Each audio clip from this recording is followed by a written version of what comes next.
बिस्मिल्लाहिर्रहमानिर्रहीम। देखो, ये दांत की दर्द के लिए पहले ही चाचे ने वीडियो दी है, काफ़ी मेरे बहन भाइयों ने देखा है। ये दूसरी चाचा आपको वीडियो दे रहा है। और ये घरेलू टोटका जो आप गर्म या ठंडा खाते हैं, ये दांत की दर्द का कोई पता नहीं होता, ये किस टाइम भी हो सकता है। इसमें क्या क्या चीज़ है जो आपकी दांत की दर्द हमेशा के लिए ख़त्म हो जाएगी। क्या चीज़ है? ये लहसुन है, इसके 5 दाने आप ले लें, इसको बारीक कर लें, इसमें 2 लौंग ऐड करें, वो भी बारीक कर लें, 1 चम्मच शहद ऐड कर लें, वो मजून बन जाएगी या पेस्ट बन जाएगी। आप बुर्श के साथ या उंगली के साथ पूरे दांतों में लगाएं।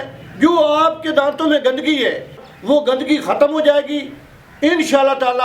अल्लाह के फजल व करम से आपके दांतों में दर्द नहीं होएगी। और ये वीडियो ज़्यादा से ज़्यादा शेयर करें।